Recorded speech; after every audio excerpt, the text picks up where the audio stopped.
Natasha from YMO Homeschool. I'm going to show you a flip through of the Mary's Meadow curriculum. This is from queenhomeschool.com. It's from the Discovering Nature series, and it's a Charlotte Mason style science curriculum for elementary and junior high. And so I wanted to give you a look through to see how this is laid out. And I can also give you a little bit of my opinion on it. And so basically the format of this follows the same format every week. And so that is just a little bit background of the curriculum, how to use the curriculum.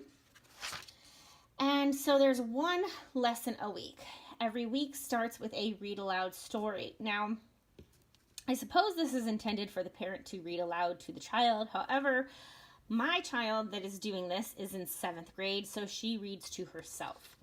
So she reads the story, and then it has different activities for you to do. So there's always some research involved every week. They do not tell you where or how to research. If you're on Sandy Queen's Homeschool Facebook group, you will know that she says the reason why they don't give you specific resources to use is because they want the kids to develop their research skills. So my daughter just uses the internet, but there's always some sort of drawing component and some research component to do. And then there is activities like this. Okay, so that was 1 week's worth of work. Now, as you can see, that is very simple. So my daughter does this 3 days a week. So she reads the story one day. She would do like both of these on another day and this on the last day. Lesson 2, the read aloud story, how a plant eats, facts about weeding. Sometimes it's just reading and there's not even an activity to do. There are very few hands-on activities. That is one thing I don't like about this curriculum, is because I expected there to be more. Since it is a botany curriculum, I expected there would be more hands-on activities. But there isn't. Then we move into lesson 3. Lesson 4. And some of the activities I felt like were kind of asking a little too much for a homeschooling family, like this one, building a vining teepee. This would take up a significant amount of room in your backyard. Perhaps you don't want that in your backyard. We skipped this. My daughter probably would have liked it, but we skipped that. So I didn't think that was very practical.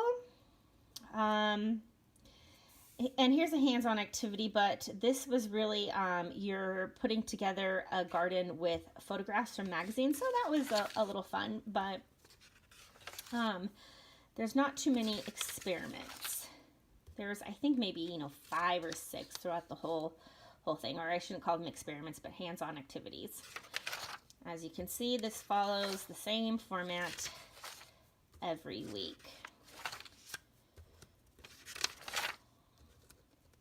Lesson 8, read aloud. Here's an activity, how a water wheel works.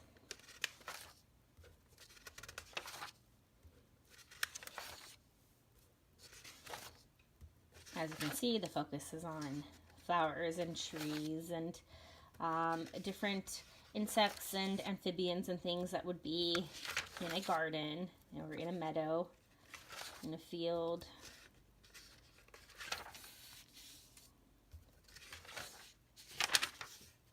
Looks like we skipped that one.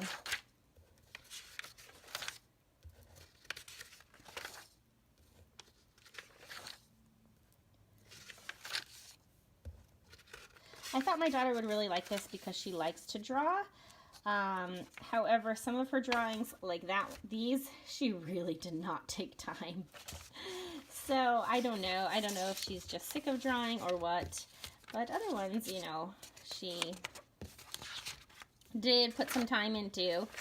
But anyway, let me flip back to where I was.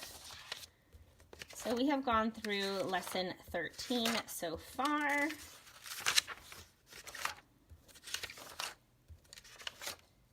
And so we will be starting lesson 14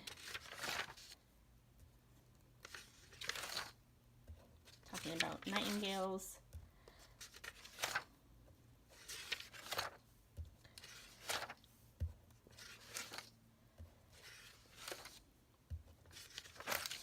As you can see, this is a really research-based curriculum.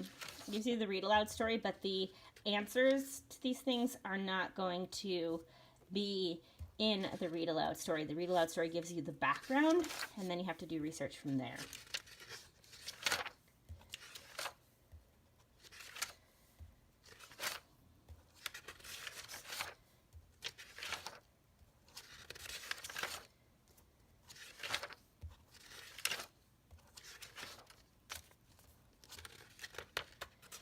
I think this is a great introductory course to botany. If your child is into plants and into researching, they would probably like this. However, I don't really think it is at a junior high level. I suppose it could be if they really took off with the research. I feel like, you know, my daughter answers the questions, but she doesn't really go into great depth. And she asked to do botany, so that's why I chose this. I do like that she can do this completely independently.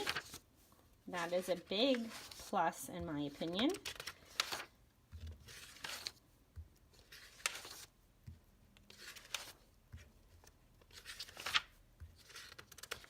Here's some activities we'll get to later, drying flowers and making potpourri. That will be fun. And making nosegays and pressing flowers. So this lesson has a bunch of hands-on activities all smushed into one, but for weeks and weeks and weeks there was nothing as far as hands-on activities.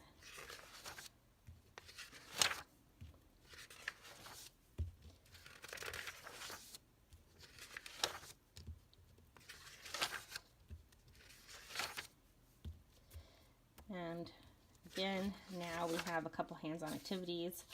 Again, 3 in a row, but we went weeks again without any hands-on activities. So they seem to be very condensed into specific lessons.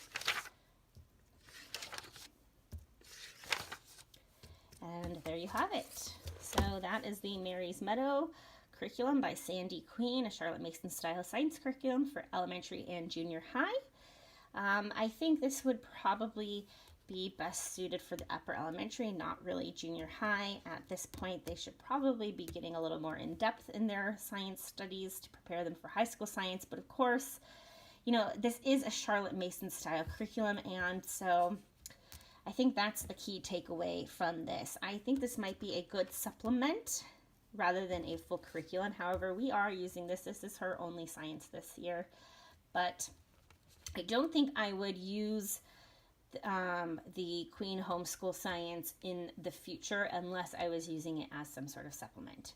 But this may look perfect for your family and exactly the type of thing that you would like.